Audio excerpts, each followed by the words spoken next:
Imagine spending like 5 years meticulously tweaking the engine of a sports car. You optimize the fuel injectors, you calibrate the transmission, you polish the exterior until it absolutely gleams, and then you take it out to the highway only to realize, while going 80 miles an hour, that you completely forgot to install a steering wheel. Yeah, it's a terrifying thought. Right. But according to the psychological and behavioral data we are looking at today, that is precisely the disaster you are engineering every single time you swipe right on a dating app or, daydream about a meet cute at a coffee shop. Totally. You are obsessing over the acquisition of a partner, the initial spark, the gleaming exterior, while completely ignoring the operational mechanics of how to actually survive 50 years inside a house with another human being. It is just a brutal realization.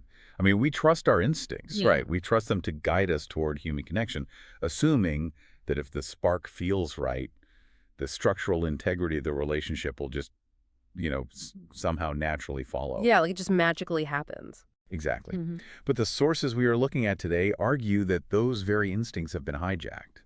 Our biological wiring and our cultural narratives have essentially conspired to trick the brain into prioritizing momentary chemical reactions over the actual architecture required for a lifelong partnership. And the sources tearing down this illusion today for this deep dive are extensive notes from a highly intensive relationship seminar.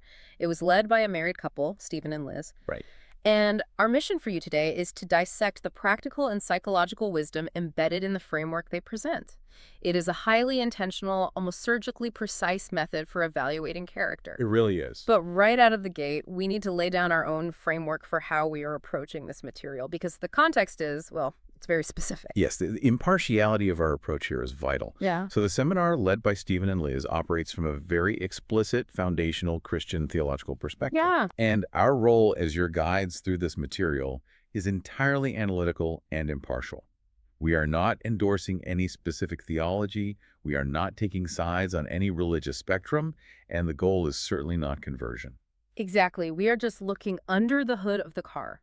Our job is strictly to analyze the behavioral psychology, the ethical frameworks, and the relational mechanics of what this couple is presenting. Because any time a belief system successfully tackles incredibly complex human behavior, like sustaining a 50-year marriage, there is architectural brilliance to extract, regardless of your personal worldview. Absolutely. Okay, let's unpack this. Before we can even look at the solution the seminar proposes, we have to talk about how fundamentally broken the current paradigm of romance actually is. Yeah, the notes highlight a modern dating culture that basically swings like a pendulum between two dominant yet deeply flawed models. Right. The first is treating human connection as an engineering problem. You see this everywhere in the hyper-optimized dating app culture. Oh, totally. The algorithm chasing. Yes. You tweak your profile, you game the algorithm, you try to maximize your match rate, and you run the numbers. It treats a complex human being as a localized set of data points to be filtered and acquired. It is basically treating romance like a slot machine. And when we inevitably get burned out by that slot machine, we just swing to the opposite extreme, which is the Disney movie model. Oh, yeah. This is that seductive idea that if it's meant to be, it won't require any actual work. You just, wander around a rainy city with a cool tote bag, waiting for destiny to cause a highly attractive stranger to bump into you and drop their books. Which is just complete paralyzing passivity. Right. And the irony is that both of these models, the hyper-analytical and the entirely passive, they share the exact same fatal flaw. They focus exclusively on the acquisition phase of a relationship. Exactly. They are obsessed with the mechanics of how you get the partner, but they offer zero guidance on the operational phase. None. There is no manual in a dating app algorithm or a romantic comedy for what sustains a multi-decade human partnership through, say, a devastating medical diagnosis or prolonged financial stress. Or just the sheer grinding friction of daily life. It's like marketing a product without ever building the factory to manufacture it. That's a great way to put it. Yeah. And this brings us to the massive paradigm shift that Stephen and Liz drop right at the start of their seminar. Yeah, this part is wild. They present a core premise that completely ignores our modern consumer preferences.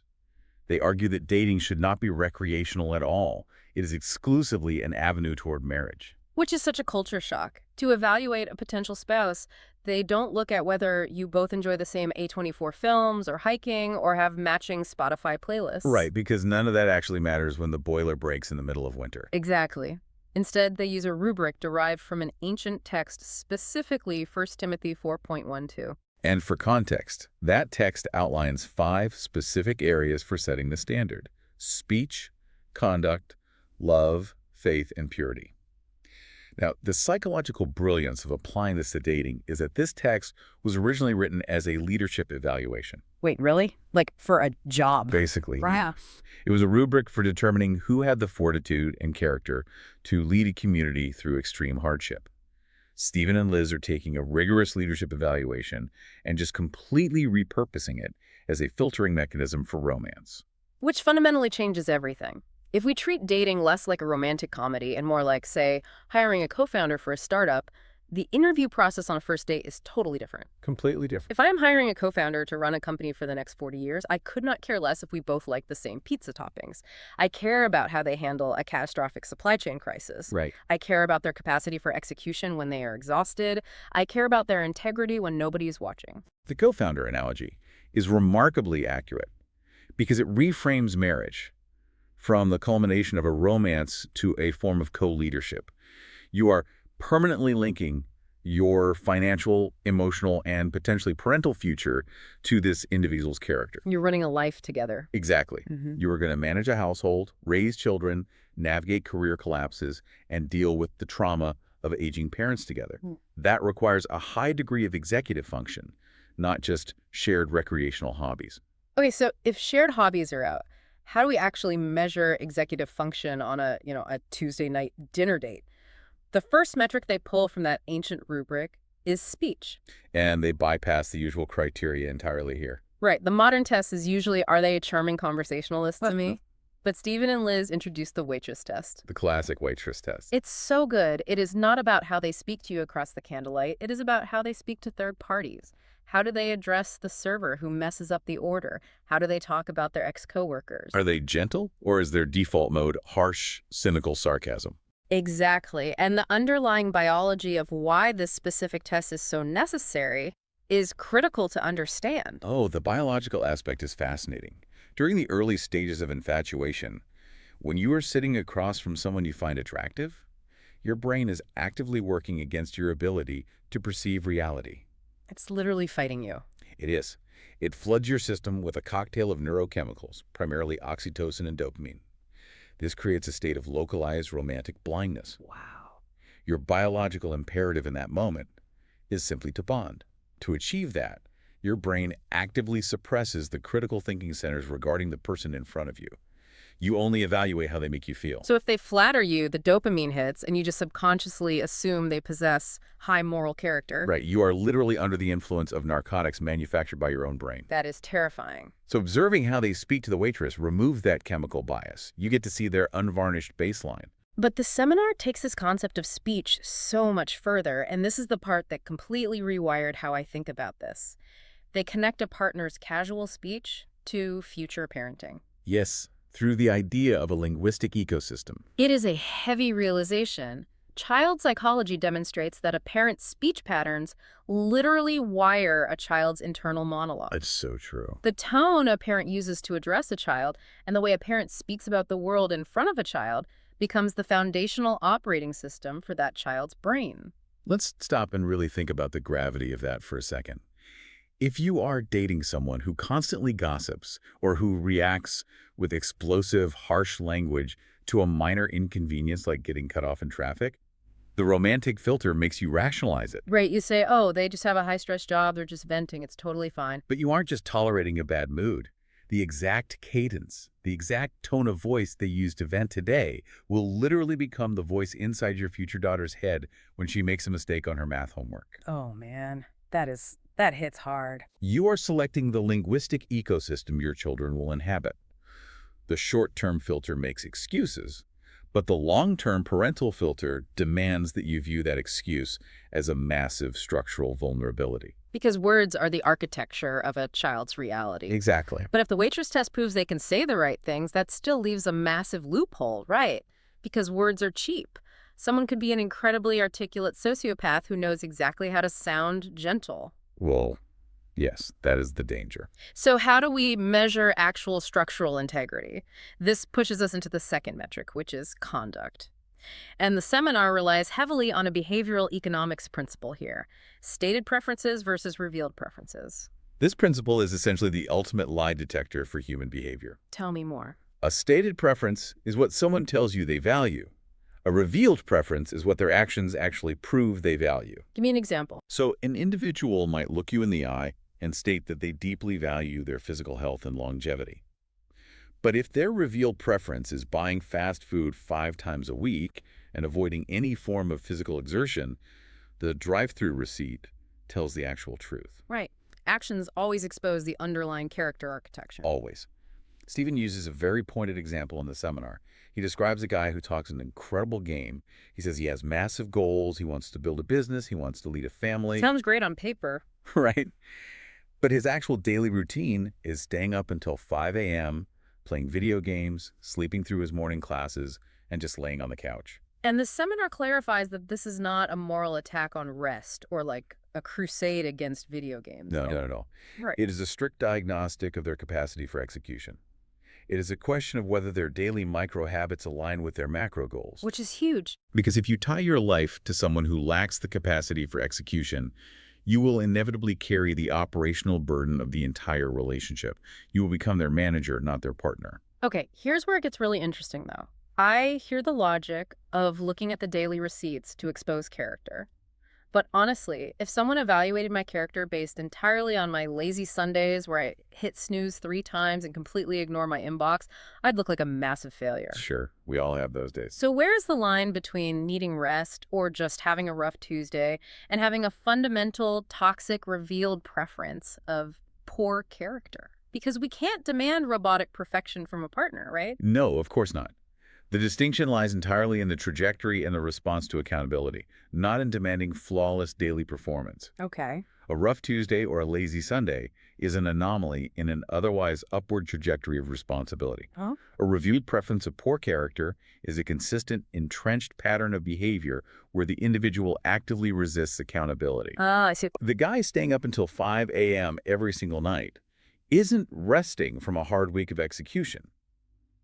He is escaping the demand of execution altogether. So we are measuring the baseline, not the anomalies. Exactly. This metric isn't about finding a hyperproductive machine who never rests. It is about finding a partner whose baseline behavior proves they can actually carry the weight of the commitments they make. That makes a lot of sense. But even if their speech is incredibly healthy and their baseline capacity for execution is high, you still have to figure out where they're actually going. Right, the destination. And the seminar makes a fascinating distinction when evaluating the next metrics, which are love and faith. They argue that faith isn't just about checking off a binary set of theological beliefs. It is about having a shared vision for the future. And the contrast they use to illustrate this is really striking. They ask the audience to imagine 2 hypothetical individuals. Yeah. One person has a deep-seated, noble desire to stay in their hometown, put down deep roots, and mentor local kids in their community. The other person has an equally noble, burning desire to move overseas and engage in international humanitarian work in austere environments. Wow. Both of these are morally excellent desires. Mhm. Both individuals could have impeccable character, but their visions are fundamentally incompatible. It's a physics problem. You're dealing with vectors. Exactly, vectors, magnitude and direction. Right. So magnitude is great. They have high moral character. They are kind. They execute well. But a vector also requires direction. If their direction is opposite to yours, the math just results in the relationship tearing itself apart. Tying 2 misaligned vectors together creates massive, chronic structural tension. The relationship will burn all of its available emotional energy just trying to maintain basic stasis, rather than actually moving forward. Because if one partner is constantly pulling toward the hometown and the other's pulling toward the airport, the marriage becomes a permanent tug of war. And Stephen and Liz point out that the ultimate stress test for this alignment is suffering. Yeah. When adversity hits, and it will news, a shared vision dictates how you navigate the turbulence. If you don't agree on the destination, the turbulence will tear the plane apart. Which flows right into the mechanism for handling that turbulence. Yeah. The final metric in their rubric is purity. Yeah. And I have to admit, seeing that word in a faith-based seminar context, my brain immediately jumped to the cultural baggage of the 1990s purity movement, strictly physical boundaries. A lot of people do. But they completely dismantle that expectation. They broaden the definition significantly. They focus heavily on purity of ego, specifically humility, and an openness to correction. They ask the audience a great diagnostic question here. When a mistake is pointed out to this potential partner, is their immediate autonomic response defensiveness, or is it humility? Right. Do they surround themselves with mentors? Do they actively invite older, wiser people to call out their blind spots? And this isn't just a nice theological idea. It is literally the bedrock of modern relationship science. I'm thinking of the research from Dr. John Gottman. Oh, yes. The Love Lab. Exactly. He runs the Love Lab at the University of Washington. He can watch a couple argue for just 15 minutes and predict with over 90% accuracy whether they will get divorced. It's almost scary how accurate he is. It is. And the primary metric he looks for is exactly what this seminar is talking about. Gottman identified 4 specific communication styles that destroy relationships, which he famously dubbed the 4 horsemen of the apocalypse: criticism, contempt, defensiveness, and stonewalling. And defensiveness is the absolute refusal to take responsibility for your part in a conflict. Exactly. But wait, if defensiveness is that toxic, I'm thinking about my own reactions. When someone criticizes me, my immediate biological instinct is to defend my intent. I want to explain why I did it. Sure, that's human nature. Are Gottman in this seminar saying that any defensive reflex dooms a relationship? Because that feels impossible to avoid. No, it is entirely natural to feel the initial flash of defensiveness. The critical threshold is what happens next. Okay. Is defensiveness the individual's entrenched default operating system? Because over a 50-year commitment, mistakes are statistically guaranteed. You will hurt each other, you will miscommunicate, you will drop the ball. Yeah, you can't avoid that. If a partner's ultimate priority is protecting their own ego rather than repairing the health of the relationship, every single conflict turns into a war of attrition. You're constantly battling someone who refuses to concede an inch of ground. Wow. But if their cultivated default is humility, if they possess the character to push past the initial sting and say, you know what, I was wrong and I'm sorry, then conflict transforms. Yeah. It ceases to be a threat and becomes a mechanism for deeper intimacy. Humility turns a relational fracture into a stronger bond. So what does this all mean for you listening? If two people have incredible magnitude but opposite directions, this framework argues that love simply isn't enough to bridge the gap. It really isn't. The logic of this entire rubric is airtight. Speech, execution, shared vectors, humility. It makes perfect sociological and psychological sense. But there is a massive elephant in the room here. There is. We are biological creatures. If you strictly date based on a spreadsheet of character traits, what happens to human chemistry? That is the inevitable friction point when introducing a highly rational architectural framework to a deeply irrational biological process. Right. Does this framework argue that if you find someone with perfect magnitude and perfect direction, you just ignore the fact that there is zero physical spark? You cannot spreadsheet your way into genuine desire. And Stephen and Liz tackle this head-on in what we can call the attraction paradox. And they don't do it with theory, they do it with a deeply vulnerable story from their own lives. Yes. Liz confesses to the entire seminar audience, with her husband Stephen standing right beside her on stage, that she was not physically attracted to him at all when they first met. Which is a remarkable admission. It completely shatters the cultural illusion of love at first sight. She explains the context. He was a college student and she was a staff member. She viewed him essentially as a kid. There was zero biological spark. So what changed? What eventually drew her in was witnessing his character over an extended period. She watched him teach at a retreat, she observed his conduct, she saw his humility. And the most critical piece of data she shares is their timeline. It's blew my mind. They maintained a platonic friendship for 5 full years before they ever dated. 5 years. I mean, society would scream that a 5-year wait in the friend zone is a massive red flag. Doesn't trying to manufacture a romantic spark out of a 5-year platonic friendship risk ending up with an awkward roommate situation? Well, the seminar explicitly states that physical attraction is highly important for a healthy marriage. They are not advocating for a passionless union of roommates. Okay, good. The argument they're making is entirely about the sequencing of our filters. The catastrophic error in modern dating is not that we value physical attraction, it is that we use it as the primary initial filter. When attraction is the gatekeeper, it actively sabotages our ability to evaluate character. Which brings us to Liz's hilarious but painfully relatable story to illustrate this danger. She calls it the organist story. Oh, this is a classic. She talks about a time she was incredibly drawn to a guy purely based on his physical appearance. He was gorgeous. She finds out he's the church organist. Now, Liz actively dislikes organ music. Right. But because she was so blinded by his physical appearance, she successfully gaslit her own brain into believing she was deeply moved by the organ just to artificially manufacture compatibility with a guy she knew nothing about. She fell victim to a highly documented cognitive bias known as the halo effect. This concept was first identified by psychologist Edward Thorndike in the 1920s. The military study, right? Exactly. Thorndike was studying commanding officers in the military, asking them to evaluate their soldiers. He noticed a bizarre statistical anomaly. The officers consistently rated soldiers who were tall, symmetrical, and physically fit as also possessing higher intelligence, better leadership skills, and higher moral character. Even with zero evidence, they just looked the part, and the officers filled in the blanks. Precisely. The human brain utilizes heuristics, which are mental shortcuts designed to save cognitive energy. The brain takes one prominent, highly visible positive trait, like physical beauty, and it casts a halo of presumed positive traits over the entirety of that person's complex character. So from an evolutionary biology standpoint, our wiring associates symmetry and physical attractiveness with health and reproductive fitness. Yes. So when the biological imperative kicks in, the brain actively suppresses rational assessment to secure the biological prize.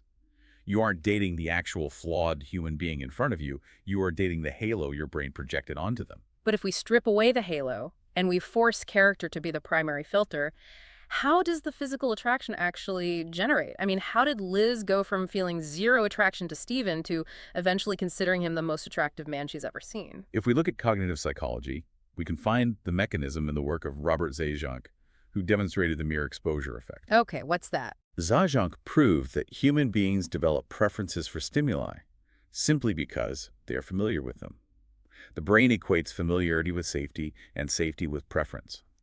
But in the context of relationship science, it goes far beyond just physical proximity. It's about emotional proximity and the observation of safety. So it's not just sitting next to someone in a coffee shop for 5 years hoping biology kicks in. It's about witnessing their structural integrity in real time. Exactly that. When you spend significant time with someone of high moral magnitude, their integrity, their kindness, their capacity to handle stress safely, and their humility begin to fundamentally alter how your optical nerve processes their physical features. That is wild. The abstract concept of their profound character maps onto their physical face. You start associating the shape of their smile with the feeling of profound emotional safety. The attraction that is generated organically through the mere exposure to high character is incredibly durable. It's built on reality, not a chemical projection. And Steven brings a brutal dose of reality to solidify why this sequencing is so necessary. He talks about the math of a 40 to 60-year commitment. That's undeniably true. He points out that human bodies degrade. It is an unavoidable law of thermodynamics. He explicitly mentions dad bods, the massive physical transformations of pregnancy, and just the undeniable reality of aging. A 65-year-old spouse is a physically distinct entity from a 25-year-old spouse. If the foundational glue of your lifelong commitment is built primarily on physical perfection, you are basing your ultimate relational security on a depreciating asset. Which is a terrible investment. The seminar quotes Proverbs 31.30. Charm is deceptive and beauty is fleeting. From a purely analytical, long-term investment standpoint, leveraging a depreciating asset as your primary relational collateral is a catastrophic strategy. You have to fall in love with the assets that appreciate over time. Wisdom, emotional resilience, shared vision, humility, those compound with interest. Okay, so understanding how to balance character with attraction is great in a classroom setting. But theory falls apart the second you are sitting on your couch at 9 p.m. and your phone buzzes with a text from someone you have a crush on. The transition from macro philosophy to the micro interactions of daily life, this is where the framework is really tested. We have to look at the operational protocols of the early talking stage. Liz starts this section with a piece of advice that perfectly captures the anxiety of modern digital communication. She tells the audience, don't be delulu. Meaning, do not be delusional. Right. She unpacks the exhausting mental gymnastics we all engage in, overanalyzing an Instagram story view, or spending 3 hours decoding why a text message ended with a period instead of an exclamation mark. The psychological mechanism behind that delusion is fascinating. It stems from the human brain's deep intolerance for ambiguity. We hate it. We do. When direct, clear communication is absent, the brain perceives a threat. To reestablish a sense of control, the brain becomes a conspiracy theorist. It searches for profound meaning in meaningless digital micro-interactions. Which leads to what I think is the most penetrating diagnostic tool they offer, the idolatry test. Liz asks the listener to deeply consider, does a text from this person dictate your mood for the entire day? Have you handed over your emotional thermostat to them? This highlights a profound issue with the locus of control. Elevating a flawed, unpredictable human being to the status of ultimate provider of your joy, validation, and stability is an impossible weight. Right. In the framework's theological language, it is idolatry. Psychologically, it is the textbook definition of codependence. You are allowing a completely external, uncontrollable variable to dictate your internal reality. And the way we communicate digitally makes this 1,000 times worse. If texting is essentially a Skinner box and we are all just pigeons pecking for a dopamine hit, isn't modern dating essentially just behavioral addiction? The parallel is almost disturbingly accurate. In the mid-20th century, B.F. Skinner conducted famous experiments with pigeons to understand operant conditioning. The famous Skinner box. Right. He discovered the power of intermittent reinforcement. If a pigeon gets a food pellet every single time it pecks a button, it only pecks when it is hungry. It has a healthy relationship with the button. Okay. But if the food is delivered randomly, intermittently, the pigeon will peck obsessively, frantically to the point of sheer exhaustion. And UI/UX designers literally built modern texting apps using this exact psychology. They absolutely did. Modern texting, with the intentional ambiguity of read receipts and those little pulsing typing bubbles, operates on the exact same neurological pathway as a slot machine. That's wild. The ambiguity spikes your cortisol, creating a localized panic and anxiety. When the text message finally arrives, it delivers a massive flood of dopamine to relieve the panic. You do not realize it, but you become biologically addicted to the cycle of anxiety and relief, mistaking that chemical roller coaster for romantic passion. So how do we break out of the Skinner box? Stephen commands the audience to end their passivity and risk aversion. He says the modern landscape is entirely dominated by the situationship. Oh, the situationship. We act like a couple to keep our options open, but we refuse to define anything because we are terrified of vulnerability. The situationship is essentially a zero-sum game of emotional economics. One person purchases their own comfort, validation, and optionality entirely at the expense of the other person's psychological sanity. Wow. It is inherently selfish because it demands the benefits of intimacy without the cost of commitment. And Stephen introduces a phrase that cuts right through it. Clarity is kindness. If texting is a Skinner box and we are all just pigeons pecking for a dopamine hit, isn't ghosting the ultimate form of cruelty in this system? Yes, leaving someone in a state of permanent ambiguity. Clarity is kindness demands that we take the hit to our own ego to spare their sanity. If you like them, articulate it clearly. If you don't, clearly communicate that you are moving on.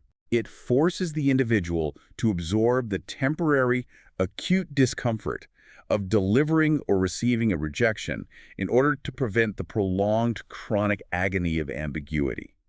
It is a protocol of proactive respect. You refuse to keep them in the cage. Okay, let's play out a scenario. What if you, listening to this, what if you do everything right?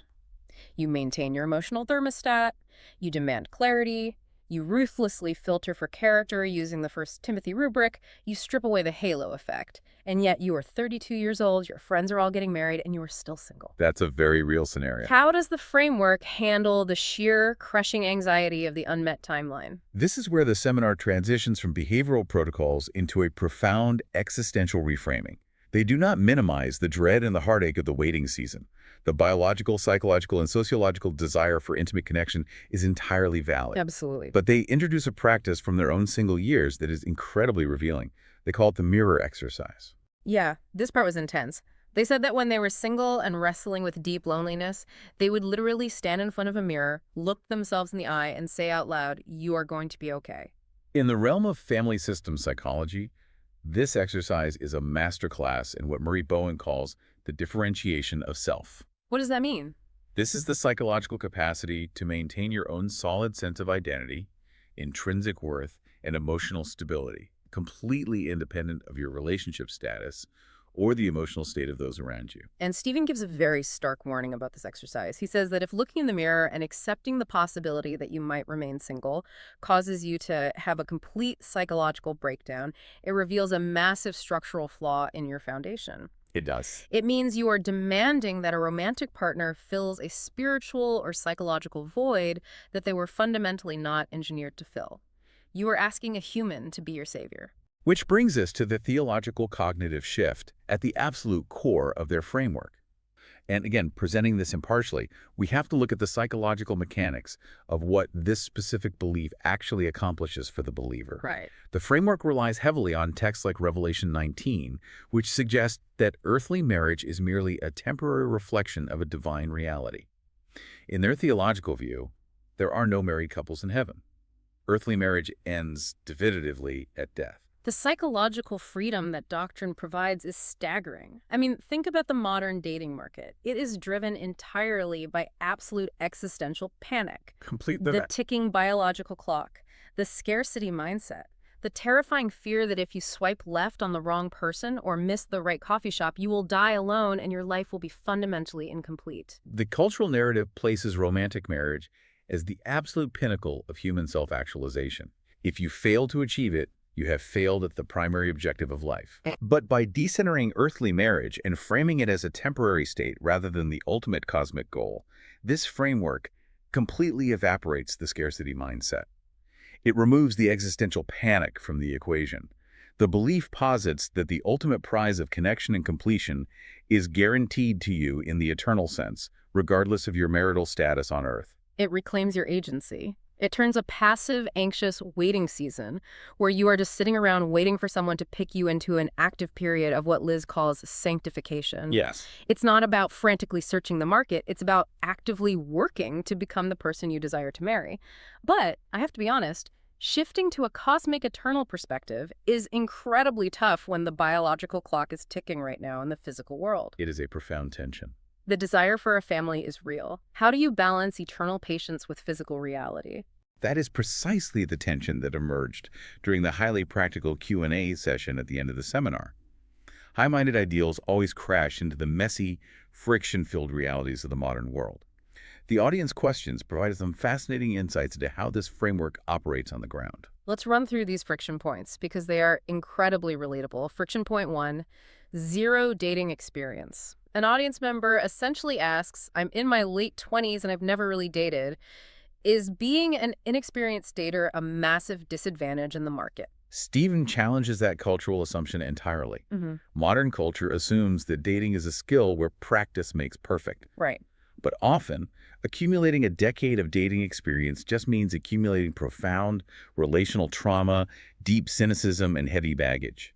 Stephen points out that a lack of experience means you are a blank slate. You haven't been wired by the toxic cycles of modern situationships. So it's actually an advantage. It can be. He redefines courage for this person, not as the absence of fear, but as taking a step forward utilizing proactive wisdom instead of falling into reactive paralysis based on past trauma. Proactive wisdom. You don't have to unlearn bad habits, which perfectly sets up friction point 2, boundaries and temptation. Someone asks about navigating physical boundaries, and Stephen basically says that relying on your willpower at 10:30 p.m. in a parked car is a guaranteed losing strategy. The alignment here with modern psychology is perfect, specifically regarding Roy Baumeister's research on ego depletion. Tell me about that. Baumeister's work suggests that human willpower is not an intrinsic, unwavering character trait. It is a finite biological battery.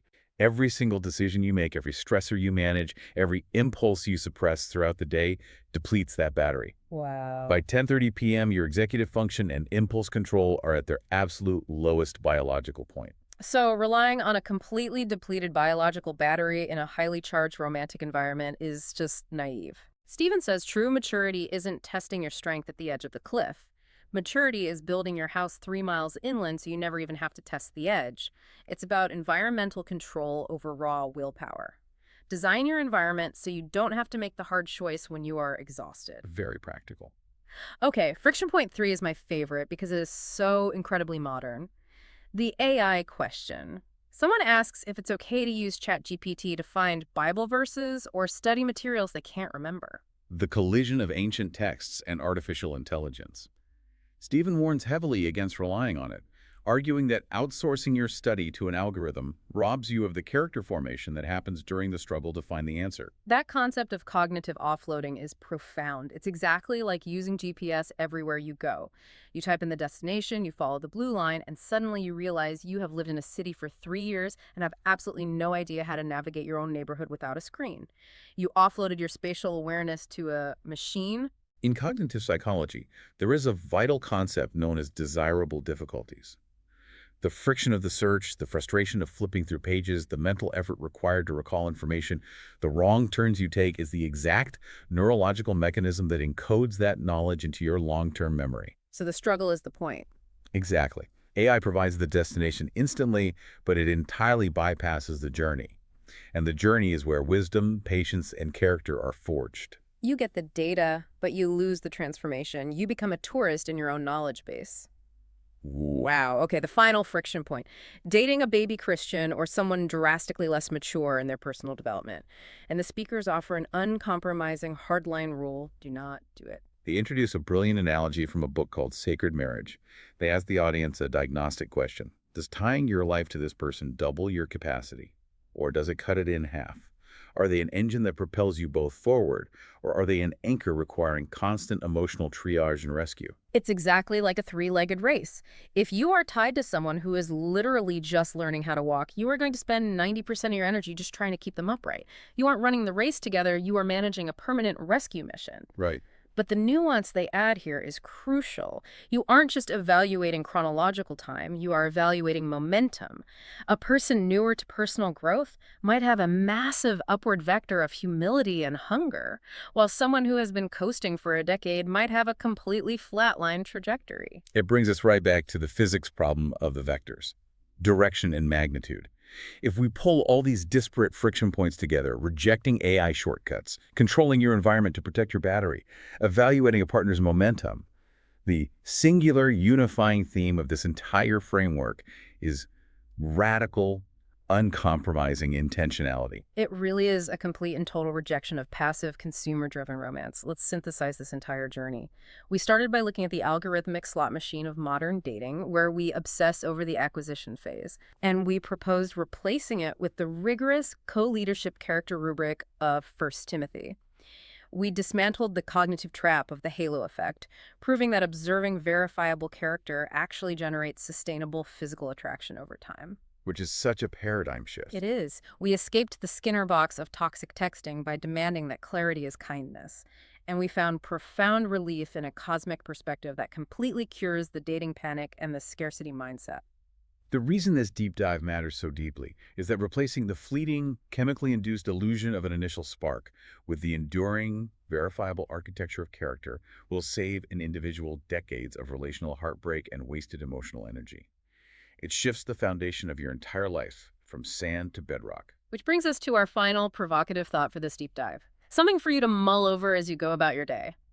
Our culture encourages us to demand absolute perfection from the dating marketplace. We craft incredibly demanding specifications for a partner, wanting them to be emotionally intelligent, financially stable, physically fit, and perfectly humble. We want the perfect resume. We want them to pass the waitress test. We want them to pass the co-founder test. But if you closed your dating apps right now, if you walked over to a mirror, looked yourself in the eye, and judged yourself on this exact same rubric, if you evaluated your own baseline capacity for execution, your own humility when you are corrected, and your own emotional resilience in the face of ambiguity, would you be thrilled to date yourself? Are you currently the person you are demanding your future partner to be?